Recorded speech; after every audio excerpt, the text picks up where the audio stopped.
Siya si Juan Carlos Arjo Campo Ataide, na mas kilala bilang Arjo Ataide. Ipinanganak noon November 5, 1990 sa Quezon City. Siya ay anak ng actress na si Sylvia Sanchez at Spanish-Filipino businessman Arturo Ataide. Siya ay nag-aral sa LaSalle Green Hills at kalaunan ay lumipat siya sa Ridley International School. Ang kanyang unang opisyal na pakikipagsapalaran sa pag-arte ay sa edad na siyam para sa Ang TV. 10 years old pa lang daw ay gusto na nitong mag-artista pero sinabi ng nanay nito na tapusin muna ang pag-aaral. Hindi na napigilan si Arjo na pasukin ang pag-arte matapos siyang sumailalim sa isang acting workshop ng Star Magic, ang talent management arm ng ABS-CBN. Ang pelikulang Tupac ang kanyang unang pangunahing papel na pinagbidahan.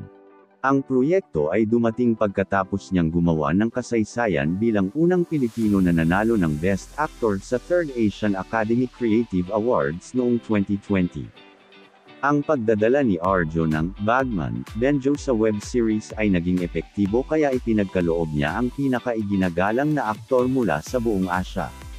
Noong September 5, 2024, nanalo si Arjo bilang Best Lead Actor in a TV program sa Content Asia Awards 2024, para sa mahusay niyang pagganap bilang Anton de la Rosa sa Katleya Killer.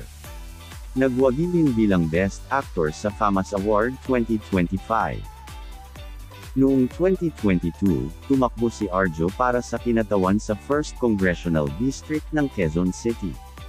Tumakbo siya bilang isang independent may pagsuporta sa kagalakan na pinangunahan ng serbisyo sa Bayan Party. Siya ay nahalal na may 66.85% ng boto at nanumpa noong June 30, 2022.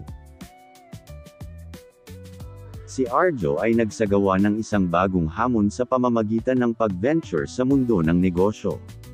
Binuksan ni Arjo ang isang bagong sangay ng kanyang negosyo, Inasal Republic, noong September 2024, pagdaragdag sa kanyang lumalagong listahan ng mga responsibilidad.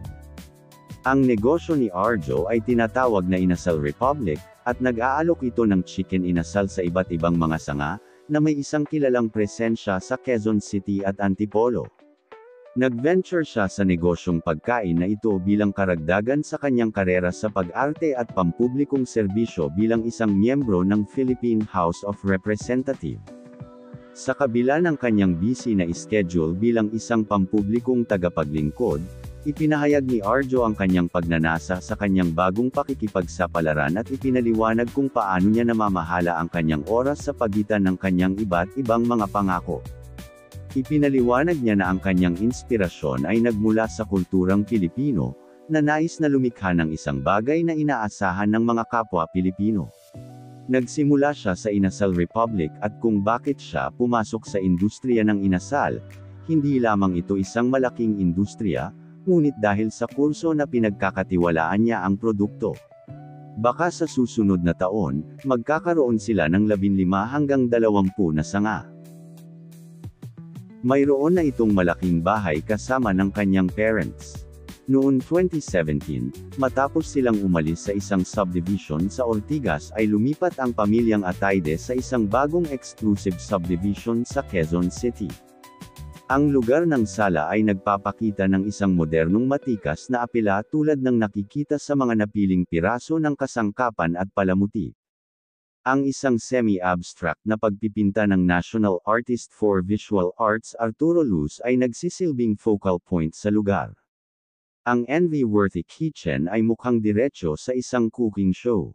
Ipinapakita nito ang isang modernong minimalist na bukas na disenyo na may maluwang na sala na perpekto para sa paghahanda ng mga pagkain. Ang silid tulugan ni Arjo ay isang bachelor's dream. Tinukoy ng mga pahiwatig ng kulay abo, itim, at pula, nagtatampok ito ng isang makinis na aesthetic, sapat na imbakan, at mga komportableng piraso. Ang tatay ni Arjo ang nag-design ng lahat ng buong bahay nila.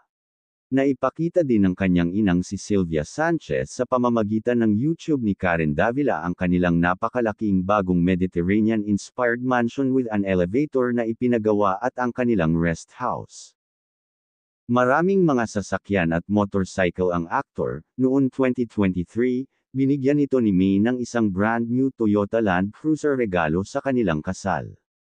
Ang napili ni Maine ay ang isang unit ng LC300.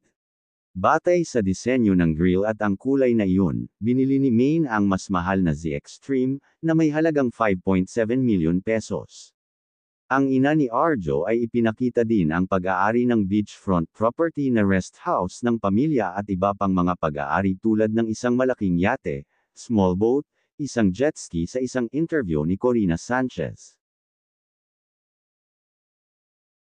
Ang net worth ng aktor ay hindi alam ng publiko dahil ang kanyang mga tukoy na detalye sa pananalapi ay hindi isiniwalat. Ang impormasyon tungkol sa kanyang mga pag-aari at kayamanan ay karaniwang pribado at hindi ibinahagi sa mga pampublikong forum.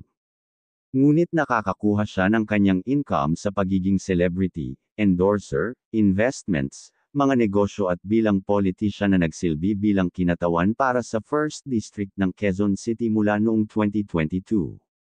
Si Arjo ay walang tigil sa pagtatrabaho sa pagitan ng kanyang mga tungkulin sa entertainment at politika, na nagpapakita ng kakayahang umangkop at isang malawak na set ng kasanayan. Ang kanyang mga nakakainis na mga larawan sa pag-arte at ang kanyang pangako sa mga proyekto ng komunidad ay sumasalamin sa isang malalim na pag-unawa at pakikiramay sa iba. Ang video na ito ay for entertainment at hindi kinukumpara ang kanilang yaman kundi inaalam lang natin ang bunga ng kanilang pagsusumikap bilang mga artista. Kung mayroong mali o kulang sa mga nabanggit ay pwede nyo linawin sa comment section. Salamat.